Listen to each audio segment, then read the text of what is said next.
Donc, je vais dériver. Donc, E en point M est égal à moins. Ça, c'est une constante. Donc, c'est sigma sur 2y0. Je dérive ça.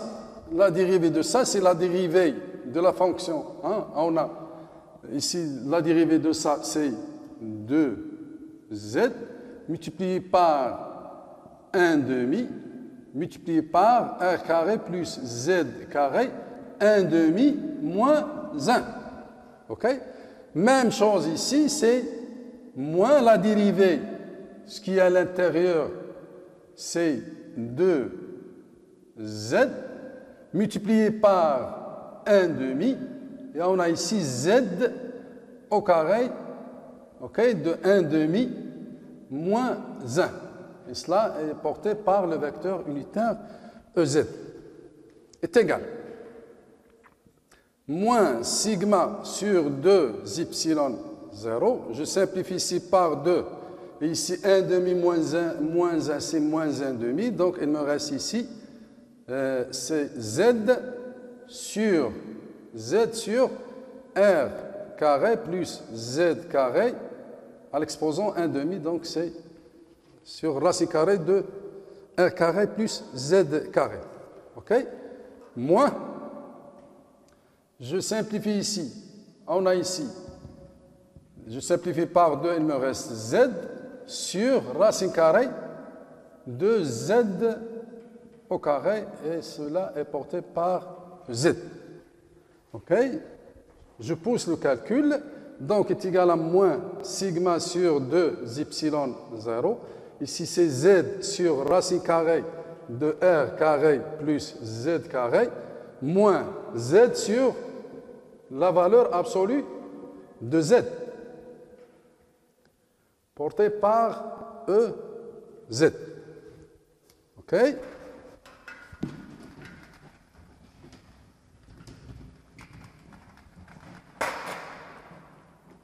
Donc,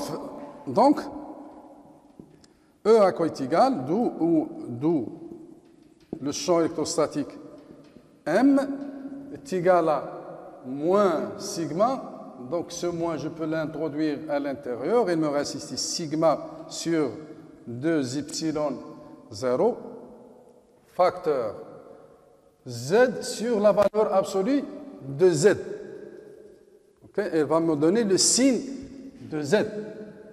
Okay? Donc, je vais la laisser comme ça. Donc, c'est z sur la valeur absolue de z moins z. Je peux factoriser par z ici. Donc, c'est 1 moins sur la valeur absolue de z moins 1 sur racine carrée de r carré plus z carré. Et l'ensemble est porté par z.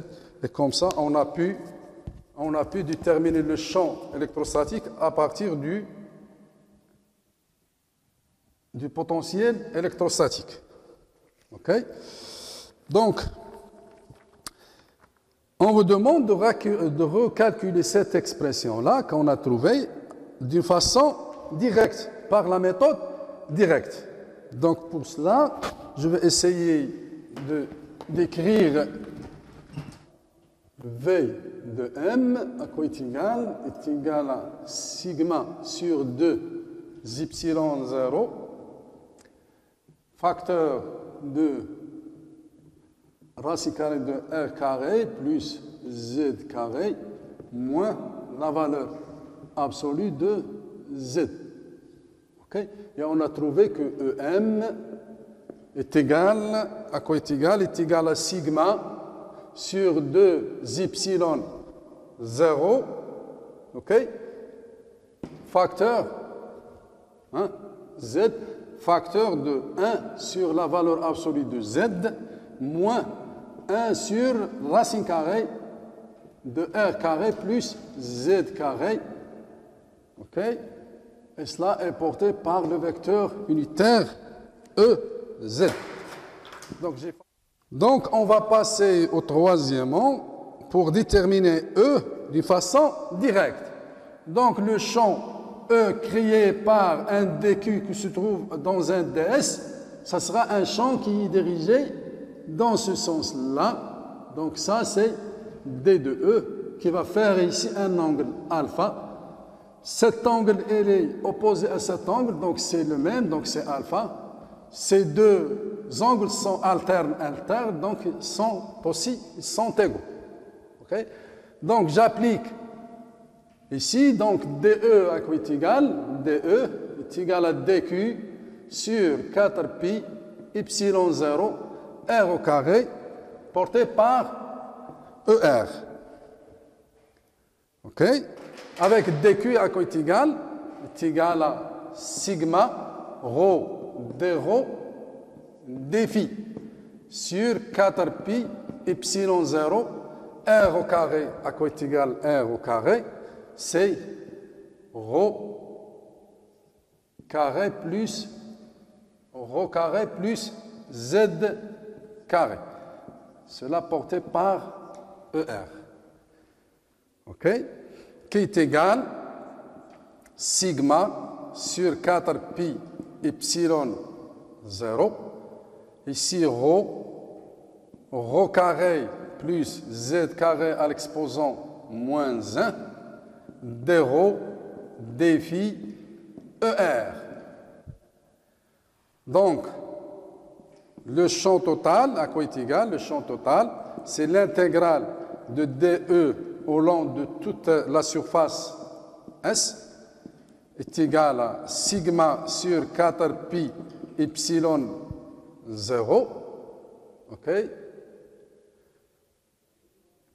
sur 4pi epsilon 0, l'intégrale de quoi? De rho au carré plus Z carré moins 1, D de rho, OK, D de phi, ER, avec, non, pardon, je vais laisser ça à l'intérieur. Il faut savoir les variables qui dépendent entre elles. Donc, c'est D phi ici, ER, ici sur toute la surface. OK? Je décompose mon vecteur ER, qui est là. Donc, ER à quoi est égal? Est égal à cosinus de alpha, qui est égal sigma sur 4pi epsilon 0, double intégrale de rho carré plus Z carré moins 1 D de rho, OK? D de phi, et le ER, le vecteur unitaire, c'est cosinus de alpha porté par EZ moins sinus alpha cosinus phi, sinus alpha cosinus phi, porté par EX, moins sinus alpha sinus phi, porté par EY. OK? Ce qui implique les différentes composantes de notre champ, donc c'est EX est égal double intégrale, donc sur toute la surface, donc double intégrale sur toute la surface de rho carré plus Z carré moins 1 d rho d phi, ou bien d rho, d phi cosinus alpha EZ, pardon. Donc EX, D de EX, donc EX est égal à sigma moins sigma sur 4pi epsilon 0, rho carré plus Z carré moins 1 d rho d phi sinus alpha cosinus phi EX. OK? L'autre composante E suivant Y est égal à moins sigma sur 4pi epsilon 0 double intégrale de rho carré plus Z carré moins 1 d rho d phi sur toute la surface multiplié par sinus alpha sinus phi e y. OK?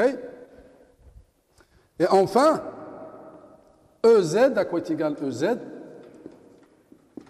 EZ à quoi est égal? Donc c'est sigma sur 4pi epsilon 0 double intégrale selon les différentes variables de notre disque. Donc c'est sigma. Donc ici c'est rho carré plus z carré moins 1 d rho d phi cos alpha e z. Donc pour EX, hein, cela implique que EX, à quoi est égal, c'est moins sigma sur 4pi epsilon 0. Ce qu'on constate ici, est-ce que alpha, elle dépend de phi? Non. Si je fais tourner phi, alpha, ça sera conservé. Par contre, si je fais varier rho, alpha, ça va varier. Donc, alpha, elle dépend de rho.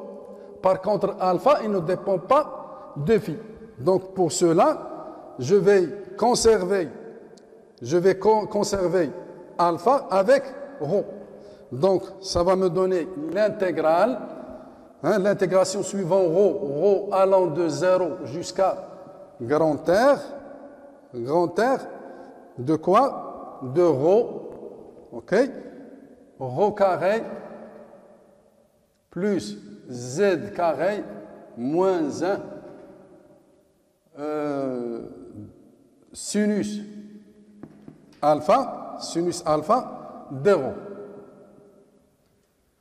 rho. Donc sinus alpha d rho, l'intégrale de l'intégrale de